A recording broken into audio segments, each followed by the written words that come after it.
lot of people don't know Andres' history.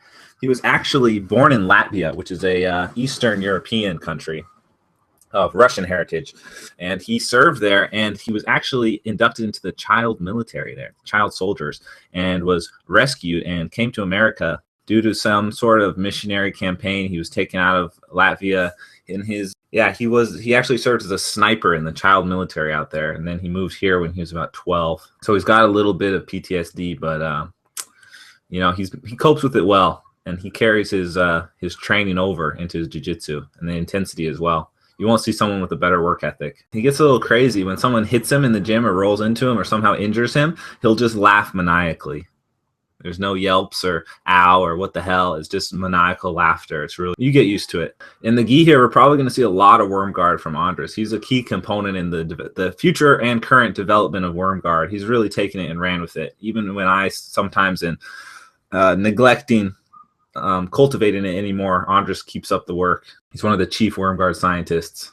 Yeah, he actually has a history in Western boxing as well. He's got incredible stand-up. He's had a couple smokers, which, if you don't know, are sort of unofficial MMA fights, back of the gym type MMA fights, and he murdered people. Not actual murder. Oh, maybe he has murdered people. I don't know. He was in the child military.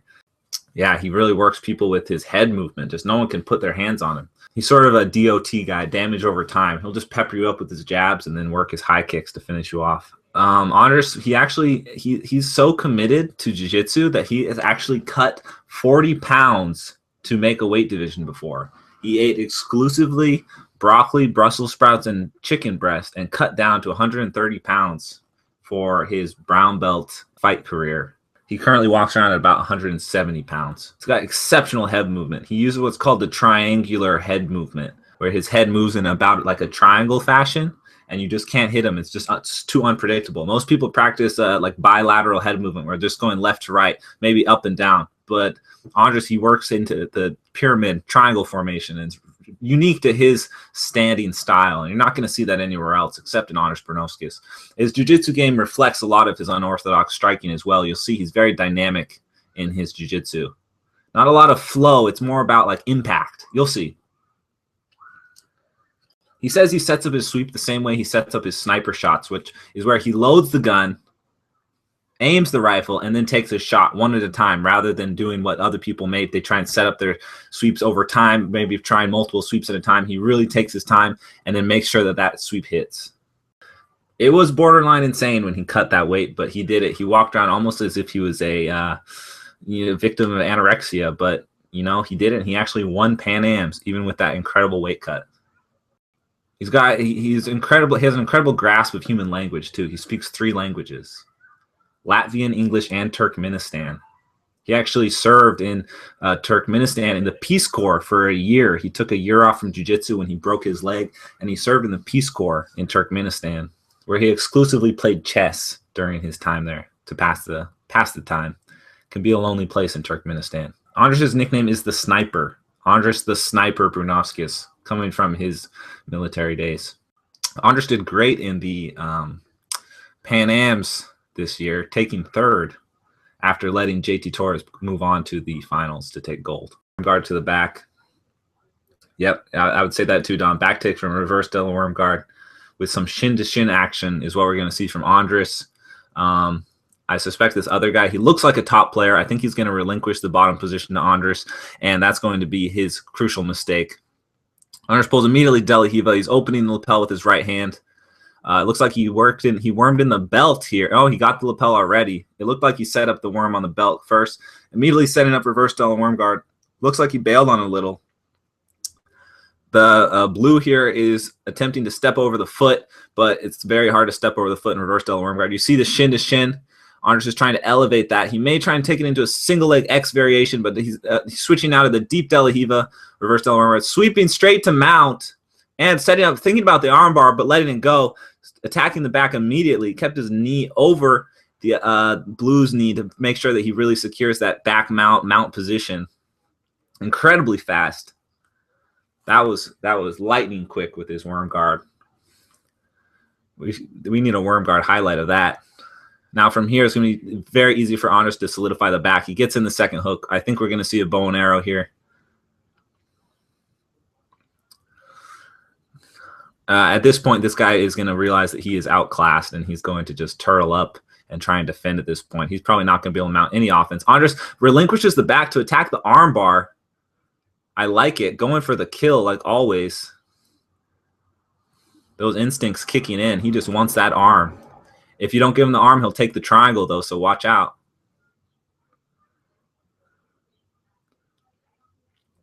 Textbook armbar. Controlling that bottom leg to make sure that he can't flip over. He's got the armbar. This is going to be done.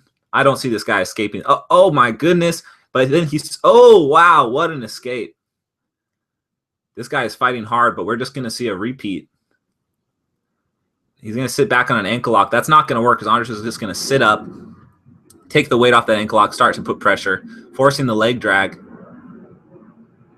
Ankle locking the worm is really just relinquishing a sweep there. Forcing the leg drag, you're going to see Andres' intense pressure passing, grinding his face into his opponent. You can expect to be hearing some snarls there if we had a mic on the scene. You'll hear some snarls and grunts from Andres. Too easy. I agree, Munchie. Too easy. Forcing the pass. The tenacity is brutal. Guy in blue is just getting mauled here. I believe it's a no points match, so we're not looking for points. Andres is just exclusively looking for the kill. Not sure what he's trying to set up there with his leg, hooking over his opponent's leg there. Trapping the arm. We might see a far side arm bar, possibly a Kimura. Spinning to the back. We're going to see another back take here. Maybe setting up a choke. He's riding very high. He may have the lapel in. He may have the grip in the collar already. I'm not really sure. Possibly another armbar setup. Riding a little high, but I think he'll be able to manage. He may switch to the armbar again. Not worried about points, just chasing the submission here. This is why Metamoris needs Andres Bernovskis, bringing in some incredible display of offensive wizardry is the only way to describe it. Andres Bernovskis, the Latvian sniper. Killer instinct has been ingrained in his blood since he was a child. You just can't compete with that.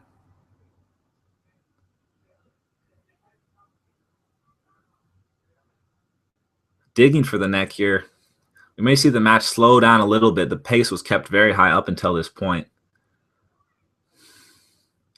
Watch out for a triangle setup here. You may trap that arm and try and step over for the triangle or force the mount again. Looks like we're going to see a forced mount here. Controlling that elbow. Coming back up on top. Possibly setting up a Kimura position. I'm not sure. Here's the forced mount. Setting up Ezekiel. Or basic cross choke here. Oh, nice cross choke from Mount. Good pressure. You know, Andres has another nickname. It's White Chocolate.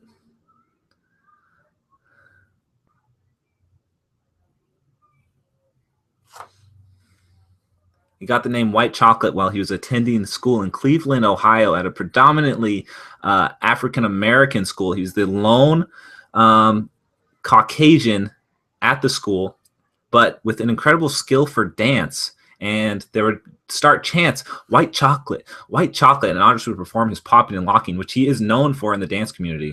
His pop and lock is incredible. Also pretty good at tutting. If you're not familiar with what tutting is, sort of like a finger dance style with a lot of arm movement. Almost robotic looking. We're probably going to see him start to set up the white chocolate shuffle truffle, which is Andres' way of submitting from the armbar. Here it is. Looks like he's going to escape again. He loses the arm. This guy is tenacious in his defense. But one thing you can always count on is Andres will always fight for the submission. Getting the omoplata, which is Andres' secret skill. Forcing that omoplata deep with the hook on the far leg. This is just brutal. This guy is going to need to see a joint therapist after this one. Take some fish oil because his joints are getting wrecked.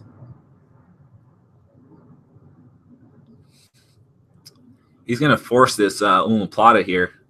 Looks like he's maybe setting up a back take or trying to just force a sweep. We're going to look for what sort of submissions we can get here. Probably the Clark Gracie choke. A lot of scramble. Oh, we're seeing a reverse omoplata here. Is he switching to a reverse omoplata? Oh, he's going to grab the pants. Oh, my God. It's brutal. This guy is tough, though. Looks like his arm is actually free. Going to set up a clock choke.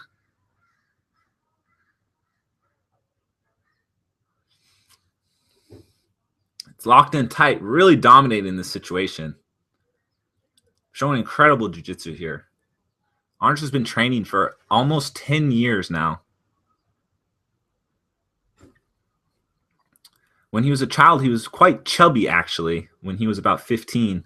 I remember the days when, oh, did we see a submission? It looked like he finished him. What a strange way for a submission. That was he was tight on that. I think if we show Hallett Gracie that match, we can guarantee to see Andres in the next Metamoris.